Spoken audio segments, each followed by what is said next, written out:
नमस्ते दोस्तों, क्या हाल चाल हैं आप सबके। आज हम बात करने जा रहे हैं भारत और वेस्टइंडीज के बीच खेले जा रहे पहले टेस्ट मैच के दूसरे दिन की, जो कि एकदम रोमांचक रहा। जी हां, दूसरे दिन केएल राहुल और शुभमन गिल ने अपने तूफानी बल्लेबाजी से वेस्टइंडीज के खेमे में तबाही मचा दिया है। तो आखिर टीम इंडिया का स्कोर अभी कितना है और कितने विकेट गिरे हैं, ये पूरी जानकारी हम आपको बताएंगे। लेकिन उससे पहले आप हमें कमेंट करके बताइए कि क्या पहले टेस्ट मैच को टीम इंडिया जीत पाएगी या नहीं। दोस्तों, जैसा कि आपको पता है, पहले दिन का खेल खत्म होने तक भारत ने 2 विकेट के नुकसान पर 121 रन बना लिए थे। केएल राहुल 52 रन बनाकर शानदार अर्धशतक के साथ नाबाद थे और कप्तान शुभमन गिल 18 रन बनाकर उनका साथ दे रहे थे। दूसरे दिन की शुरुआत हुई और सभी की निगाहें इन दोनों बल्लेबाजों पर थीं। भारत की रणनीति थी कि स्कोर को तेजी से बढ़ाया जाए और पहली पारी में बड़ा स्कोर खड़ा किया जाए। हुआ भी कुछ ऐसा ही। दूसरे दिन का खेल शुरू हुआ और शुभमन गिल ने जेडन सील्स की गेंद पर एक शानदार कवर ड्राइव लगाकर दिन की पहली बाउंड्री जड़ी।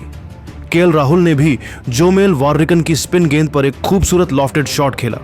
दोनों ने संभलकर बल्लेबाजी करते हुए स्कोर को धीरे धीरे आगे बढ़ाया। केएल राहुल ने खैरी पियरे की गेंद पर लगातार 2 चौके लगाकर अपने इरादे जाहिर किए। गिल ने भी रोस्टन चेज की गेंद पर एक शानदार छक्का जड़ा। राहुल ने जोहान लेने की गेंद पर सिंगल लेकर अपने टेस्ट करियर का 7वां शतक पूरा किया। नरेंद्र मोदी स्टेडियम में दर्शकों ने तालियों की गड़गड़ाहट के साथ उनका स्वागत किया। राहुल ने अपने बल्ले को हवा में लहराकर इस खास पल को सेलिब्रेट किया। शुभमन गिल भी पीछे नहीं रहे। उन्होंने जेडन सील्स की गेंद पर एक शानदार लॉफ्टेड कवर ड्राइव लगाकर अपना अर्धशतक पूरा किया।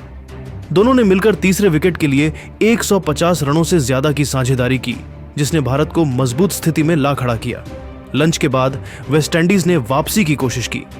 जोमेल वार्रिकन ने केएल राहुल को 112 रनों पर आउट किया, जब उनकी गेंद पर शाई होप ने एक शानदार कैच लपका।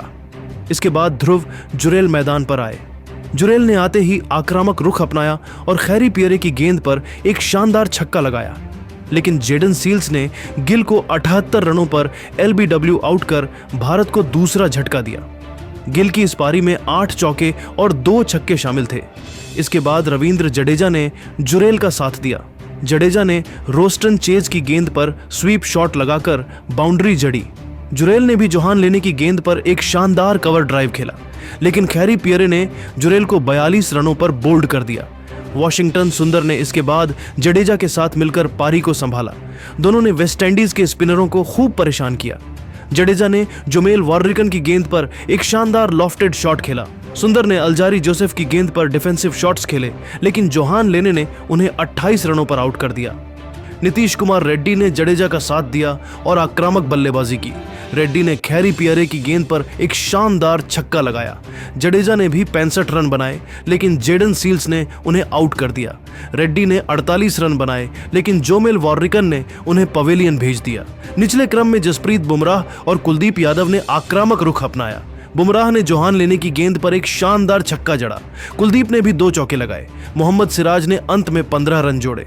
तीनों ने मिलकर आखिरी विकेटों के लिए 55 रन जोड़े, लेकिन खैरी पियरे ने सिराज को आउट कर भारत की पारी समाप्त कर दी। इस तरह भारत ने अपनी पहली पारी में 435 रनों का विशाल स्कोर खड़ा किया। भारत की ओर से केएल राहुल ने सबसे ज्यादा 112 रन बनाए और शुभमन गिल ने 78 रनों का योगदान दिया। अब वेस्टइंडीज की दूसरी पारी शुरू हुई और टैगेनारिन चंद्रपॉल के साथ जॉन कैंपबेल ओपनिंग करने उतरे। जसप्रीत बुमराह ने पहला ओवर मेडन फेंका, जिसने वेस्टइंडीज पर दबाव बनाया। चंद्रपॉल ने मोहम्मद सिराज की गेंद पर एक शानदार चौका लगाया। कैंपबेल ने कुलदीप यादव के खिलाफ संभल कर खेला। दिन के आखिरी सत्र में रविंद्र जडेजा को गेंद सौंपी गई, जिन्होंने जॉन कैंपबेल को 22 रनों पर एलबीडब्ल्यू आउट कर भारत को पहली सफलता दिलाई। इसके बाद एलिक अथानाज और चंद्रपॉल ने पारी को संभाला। दिन का खेल खत्म होने तक वेस्टइंडीज का स्कोर 1 विकेट के नुकसान पर 78 रन था। चंद्रपॉल 35 और अथानाज 20 रन बनाकर नाबाद थे। दोस्तों, भारत ने पहली पारी में 435 रनों का मजबूत स्कोर बनाया है और अब गेंदबाजों पर निर्भर करता है कि वे वेस्टइंडीज को जल्द समेट पाते हैं या नहीं। आपको क्या लगता है, क्या भारत इस टेस्ट को जीत पाएगा? अपनी राय नीचे कमेंट करके जरूर बताइए और ऐसी नई नई वीडियो के लिए हमारे चैनल को जरूर सब्सक्राइब कीजिए। धन्यवाद। दोस्तों, वेस्टइंडीज के खिलाफ पहले टेस्ट मैच के पहले ही दिन मरते मरते बचे टीम इंडिया के सलामी बल्लेबाज केएल राहुल, जिसे देखकर उनकी पत्नी अथिया शेट्टी भी फूट फूट कर रोने लगी। राहुल दर्द से कराहते हुए जमीन पर गिर पड़े, लेकिन इसके बावजूद उन्होंने हार नहीं मानी और देश के लिए खेलने का जज्बा दिखाते हुए न सिर्फ बल्लेबाजी किया बल्कि अर्धशतक भी ठोक दिया। तो आखिर क्या था यह पूरा हादसा? कैसे केएल राहुल ने इस दर्दनाक पल के बाद भी अपने अर्धशतक को पूरा किया? राहुल के साथ हुए इस जानलेवा हादसे की पूरी कहानी तो हम आपको इस वीडियो में जरूर बताएंगे, लेकिन दोस्तों उससे पहले के एल राहुल और यशस्वी जायसवाल में कौन है आपका फेवरेट बल्लेबाज, नीचे कमेंट करके बताइए। दोस्तों आपको बताते चलें कि भारत और वेस्टइंडीज के बीच टेस्ट सीरीज का पहला मुकाबला अहमदाबाद में खेला जा रहा है। इस रोमांचक मुकाबले में वेस्टइंडीज ने टॉस जीतकर पहले बल्लेबाजी का फैसला किया था, लेकिन भारतीय गेंदबाजों ने शानदार प्रदर्शन करते हुए वेस्टइंडीज की पारी को 162 रनों पर समेट दिया।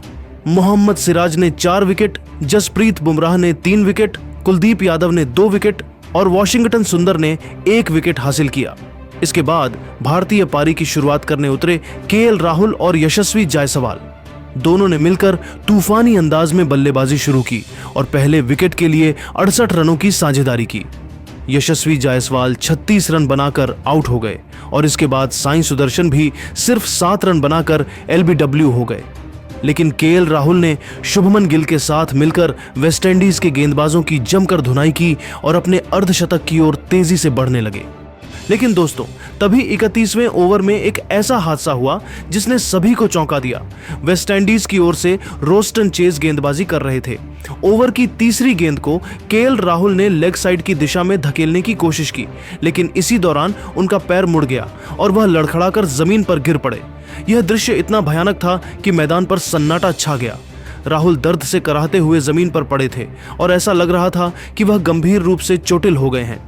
उनकी पत्नी अथिया शेट्टी जो स्टैंड्स में मौजूद थीं, वह भी इस जानलेवा हादसे को देखकर बीच मैदान पर फूट फूट कर रोने लगी। तुरंत फिजियो और मेडिकल टीम मैदान पर पहुंची। खेल करीब 5 से 6 मिनट तक रुका रहा। सभी की निगाहें केएल राहुल पर टिकी थीं और फैंस उनके लिए प्रार्थना कर रहे थे। मेडिकल टीम ने उनकी जांच की और पाया कि चोट गंभीर नहीं थी, लेकिन दर्द काफी था। फिर भी राहुल ने हिम्मत दिखाई और बल्लेबाजी जारी रखने का फैसला किया। दोस्तों यह हादसा इतना खतरनाक था कि अगर राहुल का पैर और ज्यादा मुड़ जाता तो शायद उनकी चोट गंभीर हो सकती थी, लेकिन उनके जज्बे ने सभी का दिल जीत लिया। दर्द के बावजूद राहुल ने न केवल बल्लेबाजी जारी रखी बल्कि उन्होंने अपना अर्धशतक भी पूरा किया। यह देखकर स्टेडियम में बैठे दर्शकों ने तालियों की गड़गड़ाहट के साथ उनका हौसला बढ़ाया। राहुल ने शुभमन गिल के साथ मिलकर भारतीय पारी को और मजबूत किया और वेस्टइंडीज के गेंदबाजों पर दबाव बनाए रखा। इस दौरान राहुल के चेहरे पर दर्द साफ दिख रहा था, लेकिन उनके खेलने का जुनून और देश के लिए समर्पण किसी से छिपा नहीं था। यह पूरा मोमेंट सोशल मीडिया पर वायरल हो गया। फैंस ने केएल राहुल की तारीफ करते हुए उनके जज्बे को सलाम किया। कई लोगों ने लिखा कि राहुल ने यह दिखा दिया कि देश के लिए खेलने का जुनून किसी भी दर्द से बड़ा होता है। कुछ फैंस ने यह भी कहा कि राहुल की यह पारी भारतीय क्रिकेट के लिए एक प्रेरणा है। इस हादसे के बाद भी राहुल ने अस्पताल में भर्ती होने की जरूरत नहीं समझी और मैदान पर डटे रहे। उनकी इस हिम्मत को देखकर न केवल उनकी पत्नी अथिया शेट्टी बल्कि लाखों फैंस की आंखें नम हो गईं। दोस्तों आपको बता दें कि इस पारी के दौरान केएल राहुल ने न केवल अपनी बल्लेबाजी से वेस्टइंडीज के गेंदबाजों को परेशान किया बल्कि यह भी दिखा दिया कि एक सच्चा खिलाड़ी मुश्किल हालात में भी हार नहीं मानता। इस हादसे के बाद भी राहुल ने अपनी पारी को बखूबी निभाया और भारतीय टीम के स्कोर को आगे बढ़ाया। शुभमन गिल ने भी उनका बखूबी साथ दिया और दोनों ने मिलकर वेस्टइंडीज के गेंदबाजों की धुनाई करते हुए टीम इंडिया के स्कोर को 121 रनों तक पहुंचा दिया है। इस पूरे